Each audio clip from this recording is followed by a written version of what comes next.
Ladies and gentlemen, welcome back to another episode of the Unbettable podcast. I'm your host, Johnny Mondo, here with Austin Hart, and we are back from our long hiatus. The summertime coming to an end. Football back.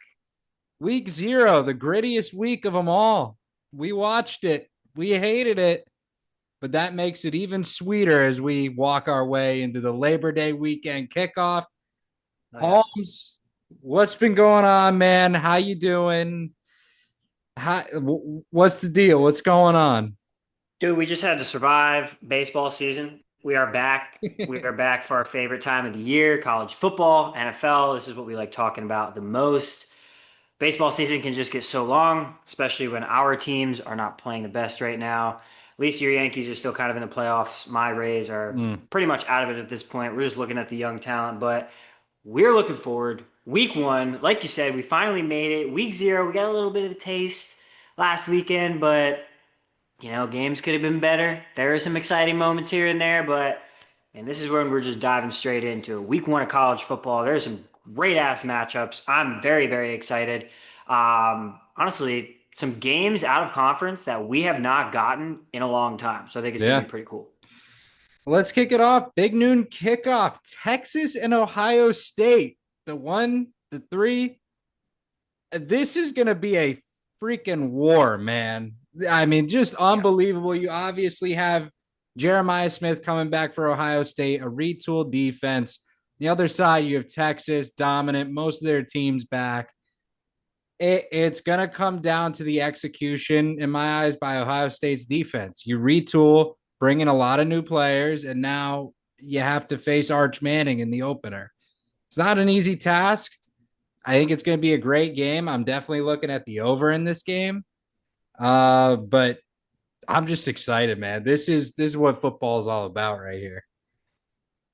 Yeah. This is one of those out of conference matchups I was talking about at the beginning. You don't get this all the time, especially when it's a rematch of last year's semifinal in the playoffs. I mean, that Mm-hmm. just makes the stakes even bigger. Obviously, Ohio State with the win last year to claim the national championship, but I think Texas has a decent shot in this one. And really, for me, it comes down to the fact that Ohio State lost both their offensive coordinator and their defensive coordinator at the end of the season. Chip Kelly, their offensive coordinator, heads back into the NFL. He's now with the Raiders. And Jim Knowles, the defensive coordinator, leaves the team and goes to one of their most hated rivals in Penn State. So they have to backfill these positions for offensive coordinator. They're bringing up Brian Hartline from the ranks, who's pretty much been working with the Ohio State wide receivers for a long Mm-hmm. time. And you've seen some of the talent that he's helped produce into the NFL.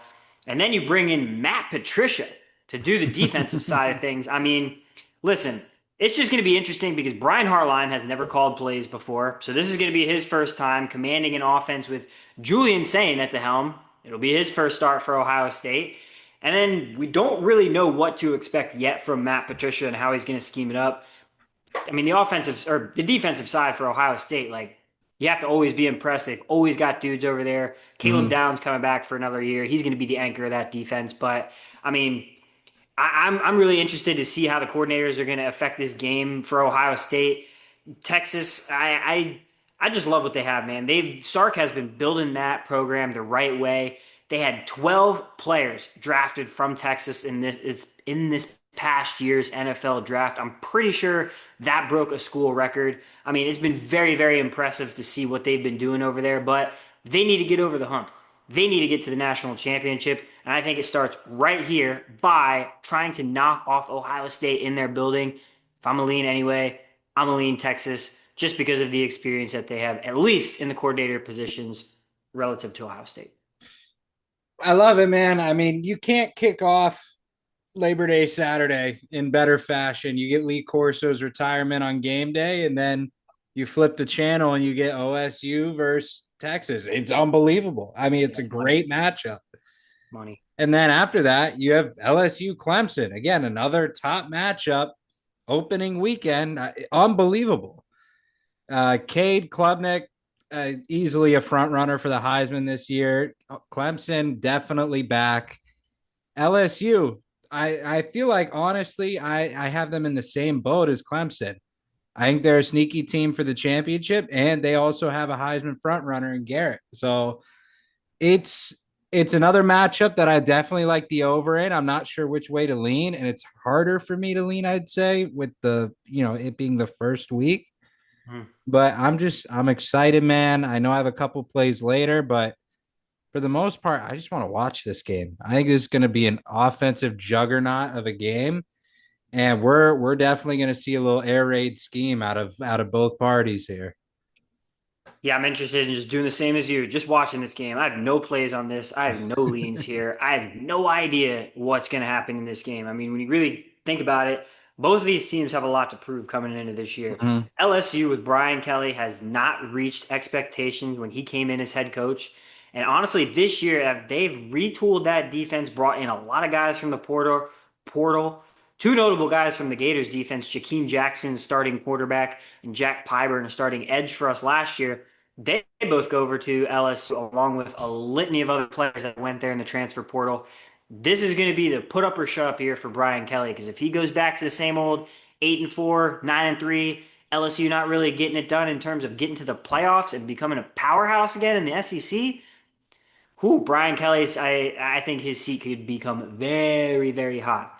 LSU also has not won week one, their opener, since 2019. Got to get off that schneid. Clemson, on the other hand, this is the first year that Dabo Swinney's used the transfer portal. So finally, he's starting to be a little bit more flexible. He's starting to get into the new wave of college football. But is he going to show that that type of method works? Is he going to be able to break through? Is he going to get his team back to the mountaintop of the ACC after they've kind of been floating around for the past couple years, not really where their peak was before the 2020s hit? Listen, both of these teams, I agree with you, dude. I think this is going to be a barn burner. Nuss Mhm. versus Klubnik. Shoot, I just can't wait to watch. Honestly, I don't have a pick here. I don't really want to have a pick. I just hopefully want to watch some really, really good football in the nightcap. Well, one, you're going to have a pretty obvious pick in. Let's talk Florida LIU. And I don't even really want to talk about the game that much. I pulled up a picture of the LIU roster. I can tell you exactly how this game is going to go. This is a game that Florida should be winning by 50 points. Lagway should have 500 pass yards, 8 touchdowns. Mark my words, this will be a Florida game that sees us win by 10 to 15 points and a much sweatier matchup than what we thought it would be because we underestimated our opponent week one. Could be. That is very much how I see this going. And I will still take Florida to win. Obviously, I'm going to bet money line. I do it every year for the first game. I don't see them blowing them out. I just don't. I just don't, man. I mean, it really is hard to disagree with you, just given the caliber of Billy's coaching hasn't really been up to what we expect at the University of Florida. But to his credit, last year he got the boys rolling in the second half of the year, beating ranked teams, looking really good, carrying a lot of momentum. Hopefully into this year. The thing I'm just kind of looking out for in this game, I want Lagway to play, but not play that much. Yep. We need our team Agreed. to get to a point where we are kicking their ass by 30 points. And by halftime, we can say, Lagway, you're good, man. Get some rest. USF next week. Just chill out. Let's get some of the backups in there. Let's see what these guys can do. That's what I'm hoping for. If we have to have our guys play the entire game against this FCS team, that's going to be a very big disappointment. I'm on a little bit of the opposite side as you. I think we actually will crush the hell out of them. Finally, everybody is going to be healthy. We haven't really had this for a while under Billy's tenure, especially with Lagway injured a lot last year. Trey Wilson in and out of the lineup all year long. Finally, getting a big complement of guys back on the offensive side. I think that's going to make a big difference. And on the defensive side, there's just grown men all over the field. I love our roster on the defensive side. And I'm going to give you one guy who's actually not a starter who I like to break out this year, and that's Cameron James. He's going to be the edge player right behind Tyreek Sapp, I believe it is, on the Mhm. depth chart. That dude has stuck with the program for 3, maybe 4 years until now. He is a physical unit. I mean, an alien. This guy coming out of high school should have honestly gone to play basketball. That was the sport he really loved. but he knew that he could make a ton of money and had a lot of potential in football because of this dude's frame is crazy. Teach this guy a little bit of technique, and he could be a monster. We saw flashes of it at the beginning of last season, and he only got a spot taken because Tyreek Sapp is a monster. I mean, that you just there's not a lot of guys better than him on the defensive Mm. line right now. But they're going to have so many players on that line to be able to rotate and to be able to get fresh snaps for. I love Cam James this year. I love what that guy's made of. He has grinded his way through the program. Easily could have transferred out and been a Power 5 starter anywhere else, but he's sticking with the program. And I firmly believe that guy is going to have a phenomenal season. Cam James, don't let me down, brother. Cam James, you heard it here first. That's the name to watch for Holmes. Yes, sir. Let's move it over to the last game we're going to really talk through today. Going to keep it short. Notre Dame, Miami. This is definitely an interesting one for me, Holmes. I don't know about you. Obviously, on Notre Dame's side, it's a very controversial decision. CJ Carr, the freshman, starting quarterback this season, taking on a strong Miami defense. But on the other side, you have a guy in Carson Beck, who we watched personally kind of struggle, even though he was on a Georgia team with elite ball handlers, great receiving core. He did not look good against our defense, and we were not that good of a defense. I am very much out on Carson Beck. I know a lot of Miami fans that are very much in on Carson Beck. I I don't know where to go in this game. I need you to kind of lay it in for me. This one, honestly, I'm not gonna lie, it's kind of difficult for me too. I lean Notre Dame here, and the reason why, a couple reasons. Number one, I still don't have that confidence in Miami's defense. I saw them have a lot of problems last year.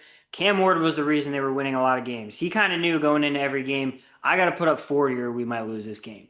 So Miami had to have retooled that defense in the offseason, especially their secondary. If they were able to shore that up, I can have a little bit more confidence in them going forward. But just like you said with Carson Beck on the offensive side either, it's not like I have a lot of faith in him either. Coming from a Georgia situation that didn't really work out for him last season, Yeah.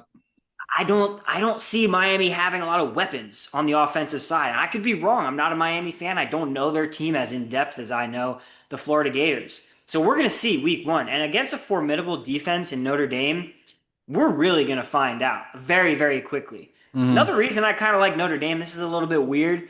They played in the college football playoff semifinal last year against Penn State in Miami. I was at that game. There are a lot of Notre Dame fans in Miami. I was incredibly surprised at the amount of green in that stadium. I think Miami's going to be kind of surprised at how many Notre Dame fans show out for this game. Not saying it's going to be an advantage tip to Notre Dame, but I'm not really thinking it's going to be an advantage tip to Miami No, by any means. no. And honestly, I did find this stat. This is a little interesting to me. Since 2017, Miami is 6-12 against ranked opponents. Notre Dame won 7 games against ranked opponents last year. Jesus. Food for thought. Food for thought.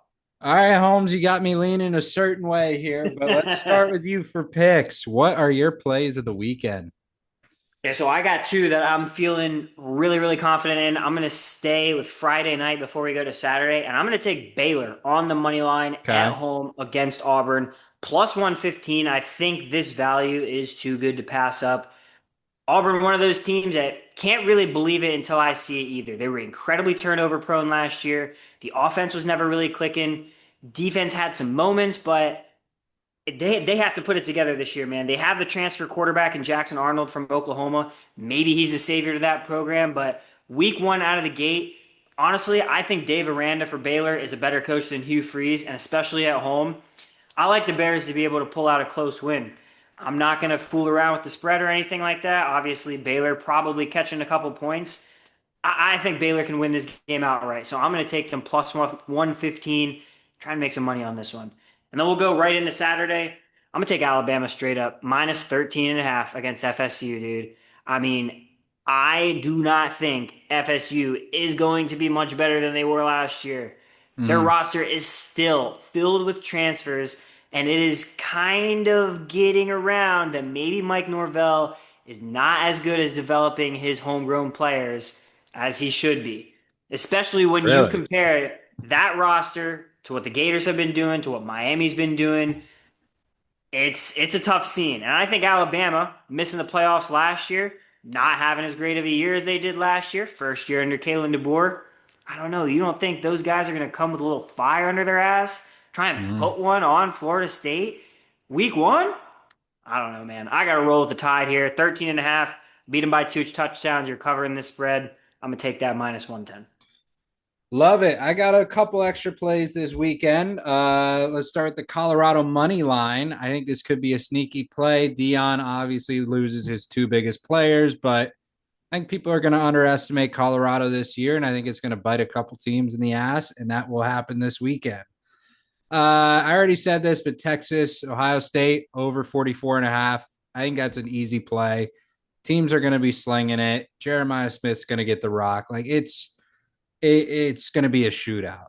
Oh, yeah. I actually was able to snag Alabama minus 11 and a half when it first dropped. Nice. I like it. Same reasoning as you. Like Alabama here a lot. I think it's going to be a great play. South Carolina minus 6.5. They're definitely a sleeper team this year. Sellers is an absolute beast. I think he's going to deliver big time. UNC +3. Little Bill Belichick opening era. Final game of week one. See what happens. Might try it a little bit, little sprinkle there for the former NFL great. And then, of course, like I said, I bet it every single year. Florida money line week one, just as an extra W for the fellas. Nice. Holmes, we talked briefly about it yesterday, but we knew this was going to be a college football only podcast today. We can't just talk about this weekend, right? We got to talk about a little more. Of course. So why don't you talk about a little future action you got right going on? Of course, of course. I would love to enlighten the people with a few futures that I really, really like this season. I have three. First one, this number you are not going to find anywhere, especially on Hard Rock. I got the Florida Gators over 7.5 wins when it was plus 115. I'm telling Jesus. you, I was looking to snipe this number months ago. Gators were sitting at 6.5 for a long time, juiced very heavy to the over. As soon as that number went to 7.5 and went to plus money, I am jumping all over that. I definitely believe Billy and the boys get at least 8 wins this year. I think we're hovering around the 8 to 9 win range. I just absolutely love the roster. I know it's a gauntlet. I know there are a lot of tough ass teams out there, but we said that last year too. And with a roster that maybe was a little younger and a little more inexperienced, got big time wins over LSU, big time win over Ole Miss, almost got a dub over Georgia if Lagway stays healthy the way that defense was playing. I think we have what it takes to be playing with some of the bigger boys that have been ruling college football for a while. So I love the Gators to go over 7.5 wins. 8 gets you there, man. Even if it's an 8-4 season, which we'll probably take as Gator fans, you're still hitting the over at plus 115 right there. Second one, we're going to go with another win total. Penn State over 10.5 wins plus 125. I'm on the Penn State hype train. I am. I am. Listen, for a long time, I wasn't really the biggest believer in maybe that James Franklin was going to get it done. Is he going to win in these big games? He's always had a problem. But this year, the way he was able to put together that roster through the transfer portal and recruiting, finally, Penn State has some nasty receivers. They have a Mm-hmm. backup tight end, or, well, I guess he was backup last year, Tyler Warren. We didn't really know anything about this dude. Obviously, because he's behind Tyler Warren. Apparently, this dude's a friggin' stud, too. So they're just going to backfill, reload their tight end position. Then you're bringing in Jim Knowles to help out an already damn good Penn State defense become even better. Yeah, I'm going to take these boys to go over 10.5. I think they'll likely go 11-1, but there's a chance, there's a very small chance they could run the table. Go 12-0 in the regular season. Playoffs is a different story, but I like what they can do this year. I really do. I think this is the year they can beat Ohio State. I think this is the year that they can beat Oregon. I think this is the year that James Franklin has those boys and Drew Aller, very, very good quarterback in that Big Ten, ready to get his boys over the hump. So I'm taking them over 10.5 wins plus 125. And then my favorite, dude, my favorite and the biggest. Utah to win the Big 12 at plus 575. Dude, Kyle Whittingham always has the Utah Utes ready to play. I mean, in the Big 12, nobody knows what the hell is going to happen this year. I mean, if you were to see the future odds at the beginning of the season before Farmageddon even kicked off with Ohio State and Kansas State, everybody was jumbled together, man. But 575 for a team that is finally out of all this Cam Rising quarterback drama, Kyle Whittingham is going to get his boys back to the mountaintop. With that crap year that they had last year, there is no way in my mind that they repeat that. And honestly, I don't see anybody else in the Big 12 that's going to be as physical and as tough as them. I just love Utah, dude. I think maybe Arizona State is probably the team that gets closest to them in the Big 12. Maybe BYU, their cross-state rival, makes a run at it. But I love Utah this year, man. They have just been a powerhouse for so long. Kyle Whittingham gets the boys back. I love Utah to win the Big 12 this year. Holmes, I'll be honest. Your explanation made me bet the Utah. That's gotta I be took it at plus 650 on Hard Rock Bet. that's money. I'm gonna capitalize on it. Wow. For me, I have a couple Heisman winners. DJ Lagway, just throwing it out there, plus 2,500. Crazy odds for a team where if they only lose 2 games, he could very well win the Heisman. Yeah. Jeremiah Smith, Heisman. No one in college football is going to get the ball more than Jeremiah Smith this year. Plus 1,200 is crazy work. Yeah, to be This man honest. should be an absolute favorite right now, and he is not. And I'm going to capitalize on that money. Next, I got 3 win totals. We got Missouri over 7.5 wins. I like their schedule this year. I think that they could go on a little run during the middle of the season. Same thing with Nebraska, over 7.5 wins. I think they got the tools. I just think they need to put it together. It's kind of what we were waiting on last year, but I think this is the year that it finally takes that next step. And then Virginia, over 6.5 wins. People are all either really up or really down on Virginia. I think Virginia is going to be solid this year. I don't see any other teams really standing out. And I think it's just going to be a whole lot of mid in that conference. So I definitely see Virginia working their way through. And, if they get out in the positive end, 6.5 is not that crazy. Not at all. Good So picks. those are my 5 futures for now. As it stands, probably going to add more because that's what I do. Always do. But I don't know. I kind of like it. I love it. I love it. I think we've got some great picks up there on the board. Yeah. All right. We're going to keep it short for you guys today. Brand new episode. We're coming back. Let's just keep it short, sweet, simple. College football, week 1 coming up. We'll be here with the recap and we'll talk some NFL next week. Ladies and gentlemen, if you enjoyed, please make sure to like, subscribe, share with everyone you know, and we will see you in the next episode of the Unbettable podcast.